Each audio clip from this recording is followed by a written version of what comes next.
Myogo yogena te banafa bakoze ebibuuzo naddala babiisa obulungi ate n'ababigudde si yankomerero. Robert Kalema nate kuliko n'emboozi nga ebitambudde nga tokyagenda mu maaso n'okulaga butya ebibuuzo ebyakoleddwa naddala newankubadde eggwanga lya Uganda libadde livunnamye olw'ekirwadde kya COVID-19 naye omuwendo gw'abayizi abatudde ebibuuzo byabwe ebyakamalirizo ebya P7 mwaka 2020 bano nno omuwendo gubadde mungi bw'ogeraageranya nate n'emyaka egiwedde ng'abayizi abali okumpi mu 7,961 be batudde ebibuuzo byabwe.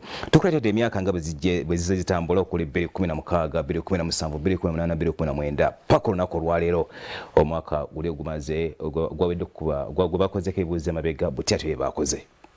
Ebibuuzo ebyakamalirizo eby'ekibiina ekyomusanvu bifulumiziddwa naye abayizi 7,961 okuva mu bifo 4,300 be babitula mu mwaka gwa 2020. Mu 2019 ababitula bali 69,884 ekiraze okweyongerako. Abayizi mu 2020 omugatte 7,469 batulira mu bifo omutwe gumu 1,403 abayizi 69,884 mu 2019 batulira ku bifo omutwe gumu 3,475 ku bano abayizi 51,385 abakola ebitundu 68 n'obutundutundu buna ku buli 100 batulira mu masomero ga gavumenti mu bifo omutwe gumu 1,231 wansi w'enkola eya UPE. Ate abatali mu nkola eno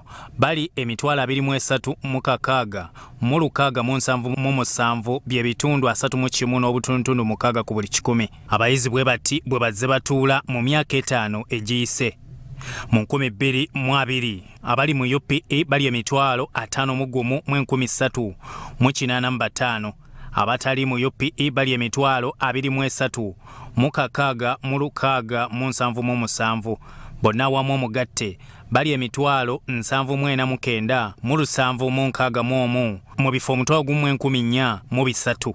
Mu 2016 abayizi mu UPE bali 48,310 ng'abatali mu UPE bali 15,257 ng'omugatte gwonna abatuula bali 64,833 mu bifo omutwalo gumu 1,239. Abayizi okusinziira ku kikula kyabwe mu mwaka ogwa 2020 bwe bati bwe bakoze. Abawala bali 39,836 nga bakola ebitundu 52 n'obutundutundu 8 ku buli 100. Abalenzi bali 35,329 nga bakola ebitundu 47 n'obutundutundu 2 ku buli 100. Abaliko obulemu mu 2020 bali 1,669 wabula 20 tebatuula. Abayizi nga bwe bazze batuula n'obutalabikako mu myaka 5 egiyise. Mu 2016 abayizi abeewandiisa bali 64,833 ng'abatuula bali 62,300 mu 504 ng'abatatuula omutwe gumu mu 7 mu 2,227. Mu 2017 abayizi bonna abeewandiisa bali 64,600 mu 1,900 abayizi 63,100 mu 282 be batuula omutwe gumu mu 4,907 tebatuula. Mu 2020 abayizi 7,409 mu 982 be beewandiisa ne batuula abayizi 7,300 mu 6,982 omutwalo gumu mu 2,812 tebatudde. Abayizi bwe bati bwe bakoze okusinziira ku kikula kyabwe. Abalenzi abayitidde mu division esooka bali 4,400 mu 877.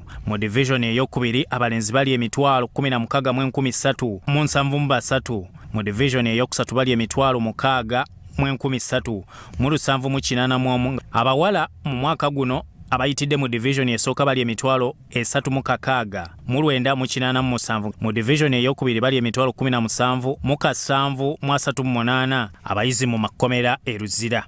58 be beewandiisa, 53 be batudde. Mu division esooka bayise 5, mu division ey'okubiri 23, mu division ey'okusatu 11. abayizi 2220 ebibuuzo byammwe bikwatiddwa era okumanya bwe mukoze onyiga PLE n'olekawo akabanga n'oteekawo index namba yo mu bujjuvu n'osindika ku 66600 ku mikutu gyonna. Robert Kalema, Sorot TV, Omunyo.